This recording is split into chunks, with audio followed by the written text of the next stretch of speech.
भारत में घूमने के लिए कई जगह हैं। कई टूरिस्ट स्पॉट तो इतने फेमस हैं कि वहाँ आपको हज़ारों की भीड़ मिल जाएगी। पर हमारे विशाल और खूबसूरत देश में कुछ टूरिज्म स्पॉट्स ऐसे भी हैं जो घोस्ट टूरिज्म के लिए प्रसिद्ध हैं। यहाँ लोग अलौकिक चीज़ों को देखने और महसूस करने के लिए आते हैं। आप भानगढ़ के बारे में तो जानते ही होंगे, जो देश के सबसे अहम लेकिन अजीबोगरीब टूरिज्म स्पॉट्स में से एक है। ऐसी ही कई जगह हैं जहाँ कुछ न कुछ रहस्य छुपा हुआ है। ऐसे ही देवताओं की शक्ति का रूप माना जाता है कामाख्या देवी और महाकाल, जहाँ कुछ चमत्कार आपको देखने को मिलते हैं। इन जगहों के रहस्यों के बारे में कोई वैज्ञानिक कारण समझ नहीं आता, फिर भी कम से कम वो जगह लोक कथाओं में प्रसिद्ध हैं तो उनके रहस्यों के कारण ही। किसी जगह को भूत का डेरा माना जाता है तो किसी को देवताओं का आशीर्वाद। चलिए आपको बताते हैं कि भानगढ़ के अलावा हमारे देश में ऐसे कौन से 5 स्थान हैं जो अपने आप में अनूठे हैं। पहले नंबर पर है कुलधरा गांव और उसकी एक कथा। क्या आपने कुलधरा गांव के बारे में सुना है? राजस्थान का ये गांव काफ़ी ज़्यादा प्रसिद्ध है। इस गांव में आपको इंसान नहीं, सिर्फ खाली घर और खंडहर देखने को मिलते हैं। कहा जाता है कि 200 साल पहले ये गांव 1500 पालीवाल ब्राह्मणों का घर था। इस गांव के लोगों पर जैसलमेर का दीवान सलीम सिंह अत्याचार करता था। वो मनचाहा कर वसूल करता था। इसके बाद सलीम सिंह की नज़र गाँव के मुखिया की बेटी पर पड़ी। सलीम सिंह ने गांव वालों पर बहुत ज्यादा कर लगाने की धमकी दी। लड़की को बचाने और सलीम सिंह के डर से बाहर निकलने के लिए रातों रात पूरा गांव खाली हो गया। हालांकि किसी ने भी गांव के 1500 लोगों को जाते हुए नहीं देखा। कहा जाता है कि इस गांव को वो लोग श्राप देकर गए थे कि यहाँ अब कोई नहीं बस पाएगा।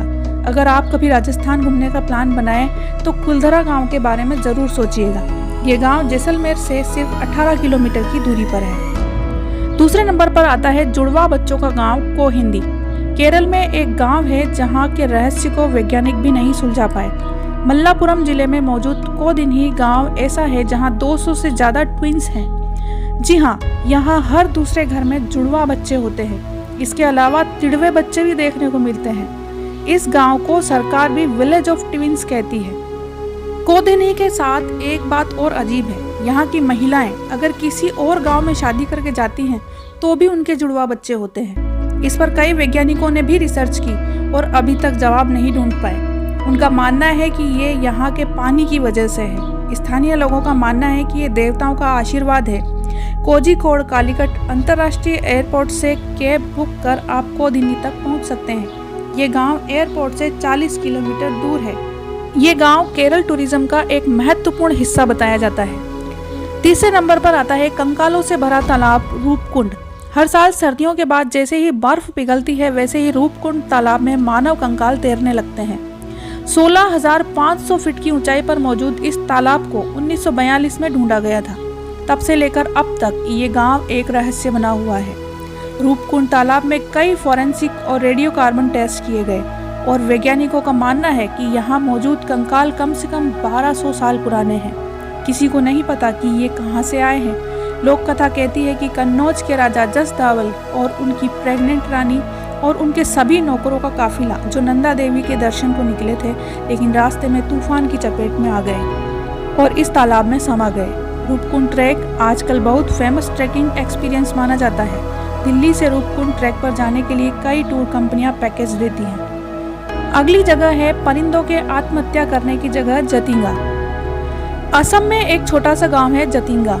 इसके बारे में ज़्यादातर किस्से यहाँ के स्थानीय लोग सुनाते हैं। इसके अलावा आपको इसके बारे में कई आर्टिकल्स पढ़ने को मिल जाएंगे। इस हरे भरे इलाके में हर साल मानसून के अंत में एक अजीबोगरीब वाकया होता है। सूरज ढलने के बाद यहाँ हजारों की संख्या में पक्षी एक एक कर मरने लगते हैं। ये हर दिन होता है और स्थानीय निवासियों के अनुसार यहाँ पर बुरी आत्माओं का साया है।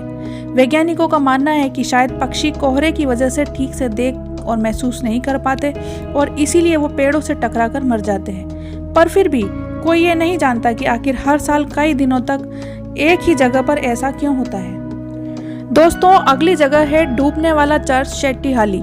1860 में फ्रेंच मिशनरी द्वारा बनाया गया रोजरी चर्च उस दौर की सभी कम्युनिस्ट एक्टिविटी का हिस्सा रहा करता था।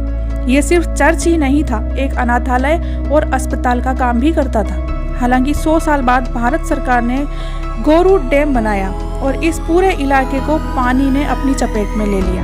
अधिकतर इमारतें गिर गईं और मलबा बन गईं, लेकिन इतने सालों में भी हर साल ये चर्च गर्मियों में पानी कम होने पर दिखता है और उसके बाद दोबारा पानी में लीन हो जाता है। अभी तक ये चर्च एक बेंगलुरु के पास फेमस टूरिस्ट स्पॉट बना हुआ है और कई लोगों की आस्था का केंद्र बन चुका है। यह बेंगलुरु इंटरनेशनल एयरपोर्ट से 80 किलोमीटर दूर है। अगर आप भी ऐसी किसी जगह के बारे में जानते हैं जो इस लिस्ट का हिस्सा बन सकती है तो हमें कमेंट बॉक्स में ज़रूर बताएं।